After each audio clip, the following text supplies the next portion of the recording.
Liberty Hayes was the kind of woman no one expected to vanish, quiet, kind, and ordinary in every visible way. Yet behind her calm smile and nightly journaling, she carried a secret that would shatter her small town. Rachel DeWitt's forgotten death, Thomas Redden's hidden sins, and Liberty's relentless search for the truth would collide in a chilling chain of events that ended in one final recording. A voice trembling with fear, confessing everything moments before it was silenced forever. Liberty Hayes had always blended into the background of Greenfield, a quiet Ohio town where everyone knew each other's routines. She was 27, modest in her habits, and kept mostly to herself. Her days followed a simple rhythm, opening the small bookstore on Main Street at 9 sharp, arranging paperbacks by color, and sipping coffee that had long gone cold by noon. To the regulars, Liberty was polite but distant, her calm smile hiding a private world few had ever glimpsed. She lived alone in a small second-floor apartment above a laundromat, where the sound of washing machines was the only reminder that life moved on outside her walls. Those who passed her window late at night often saw her sitting by the dim light of a desk lamp, writing in her journal as if trying to capture something she couldn't quite say aloud. On a crisp autumn morning, the town awoke to a chilling discovery. Liberty's car, a faded silver sedan, was found abandoned near the riverbank, the driver's door slightly open. The keys dangled from the ignition, and the faint scent of her lavender perfume still lingered inside. Her phone lay on the passenger seat, turned off, as though she had meant to return soon. But she never did. A folded piece of paper sat on the dashboard, and written in her familiar neat handwriting was a single word, sorry. The moment the news spread, Greenfield changed. People who once waved casually on their morning walks now glanced over their shoulders. Rumors spread like wildfire through the town's coffee shop and diner. Some said she had run away.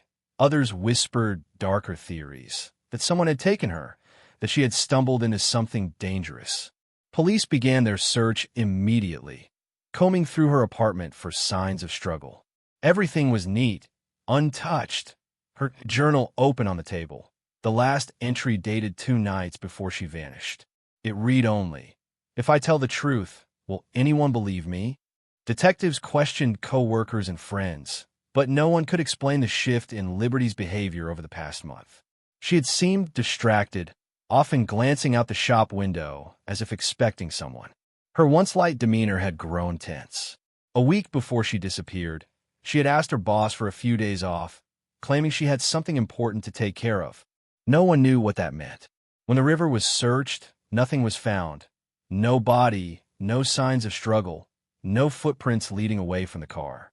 The mystery deepened when investigators traced her recent movements and discovered that Liberty had spent several days at the county courthouse, requesting access to old criminal files. The clerks recalled her politeness, but also her determination. She had asked specifically for a case from 12 years ago, one involving the suspicious death of a young woman named Rachel DeWitt. That was the moment detectives realized Liberty's disappearance might not have been random at all. She had been searching for something buried in the past. The single word in her car, sorry, no longer felt like an apology. It felt like a warning. Investigators soon pieced together fragments of Liberty's final weeks, and the pattern that emerged was unsettling. Her interest in the 12-year-old Rachel DeWitt case had not been casual curiosity. It had consumed her. Rachel had been found at the bottom of an old quarry, her death ruled accidental. Locals remembered her as a bright, outspoken woman who had dreams of leaving Greenfield, but one evening she vanished after attending a charity event hosted by a local businessman, Thomas Redden. The case had faded from memory, closed quietly, and never reopened.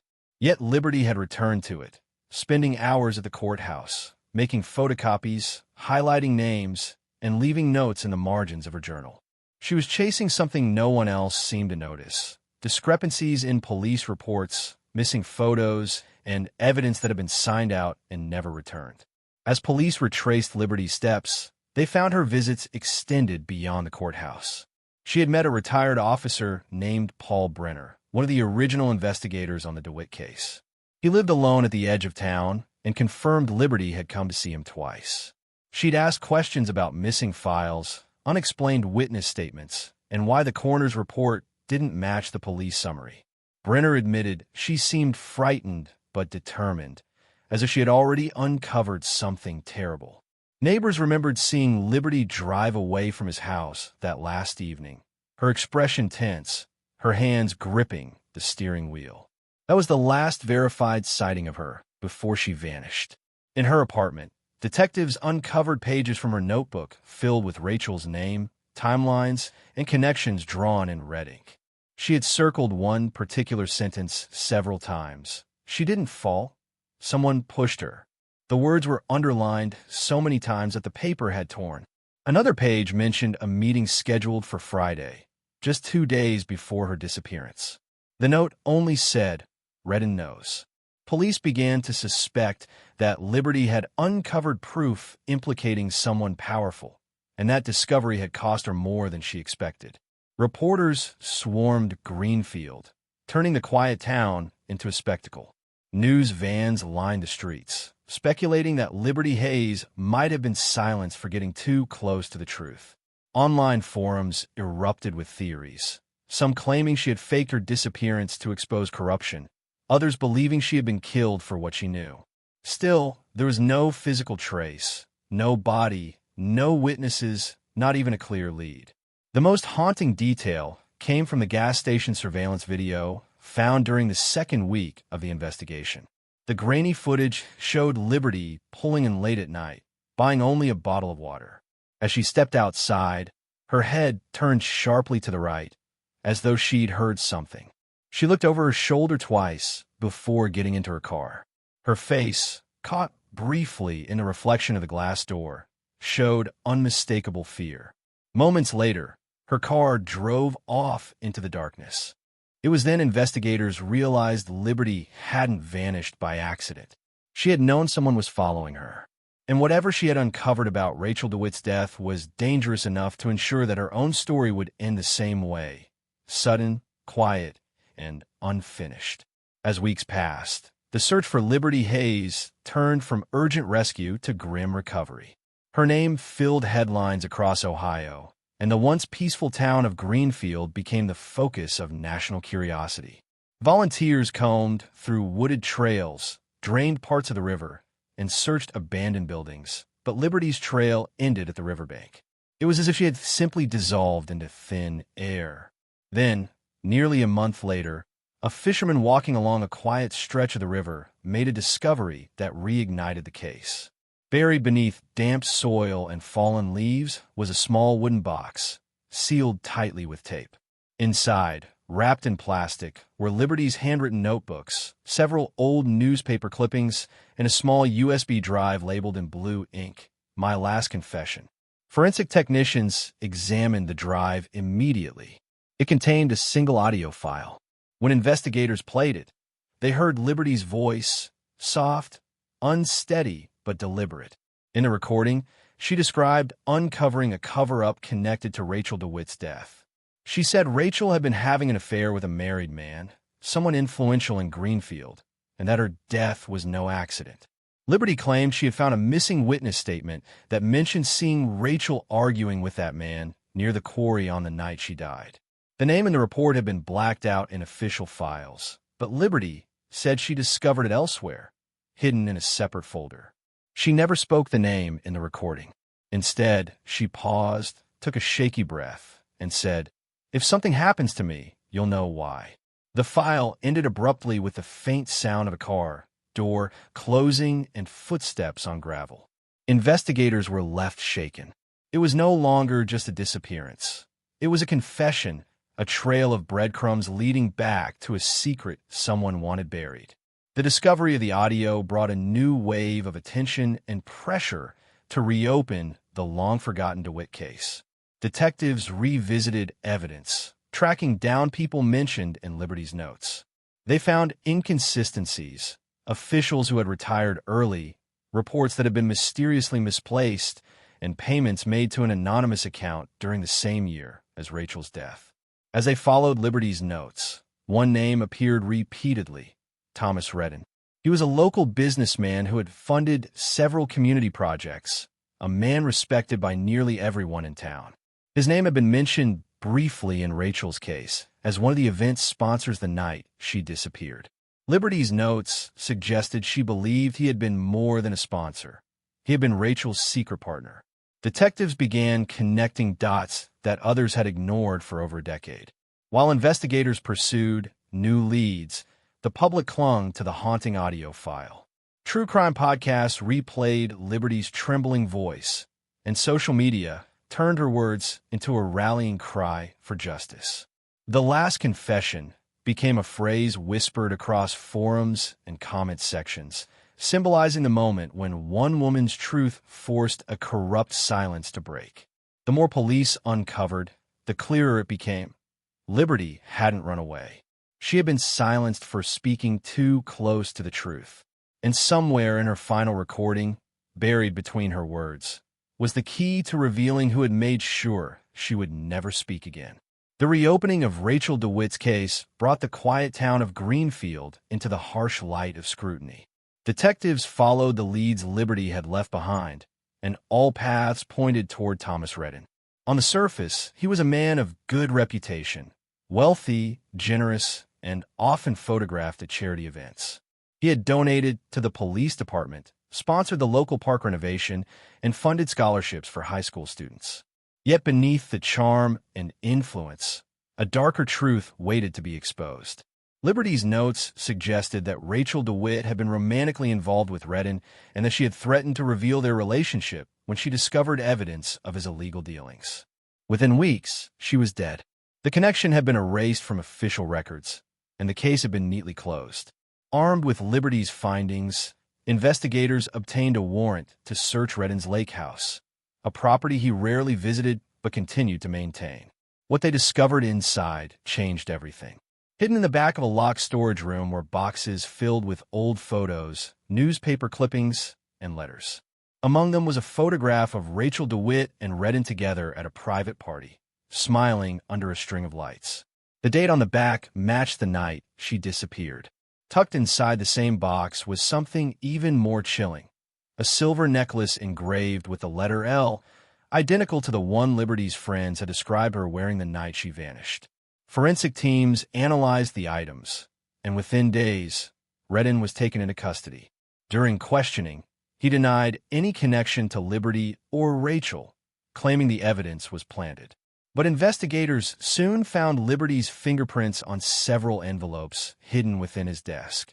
Envelopes containing copies of the same files she had requested from the courthouse. It became clear that Liberty had confronted Redden in person.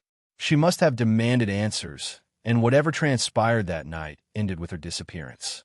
The public reaction was explosive. Protests erupted outside the courthouse, calling for justice for both women. News outlets labeled it the Greenfield cover-up. The police department faced accusations of corruption for allowing Redden's influence to bury Rachel's case all those years ago. Detectives who had worked the original investigation were questioned, and some quietly retired to avoid further exposure. As the trial approached, it seemed that Liberty's final confession had succeeded in tearing open the truth she had died for. But before the case could reach the courtroom, Thomas Redden took his own life. He was found in his office, a single bullet wound to his chest, and a sealed envelope resting beside him. It was addressed simply, to the girl who knew too much. Inside were 2 pages, one a typed confession, the other a note written by hand. In it, Redden admitted to pushing Rachel during an argument at the quarry, claiming it was an accident. When Liberty discovered his secret, he tried to silence her, but claimed he never meant for her to die. His final words were chilling. Some truths destroy everything they touch. Redden's death closed one chapter, but opened another question that lingered in the hearts of everyone who followed the case. If Liberty's confession revealed so much, what else had she known that still remained hidden in the shadows of Greenfield? Months after Thomas Redden's death, the investigation into Liberty Hayes' disappearance finally came to its quiet, heartbreaking conclusion. A hiker exploring a remote section of woodland several miles outside Greenfield stumbled upon human remains partially buried beneath the roots of an old oak tree. Nearby, fragments of clothing matched what Liberty had been wearing on the night she vanished. The medical examiner confirmed her identity through dental records. The discovery sent a somber wave through the town that had already endured months of tension and speculation. What began as the story of a missing woman had now become a story of sacrifice, a truth seeker who paid the ultimate price. At the site where Liberty's body was found, detectives uncovered a small silver cross buried in the soil beside her. It was nearly identical to the one once worn by Rachel DeWitt.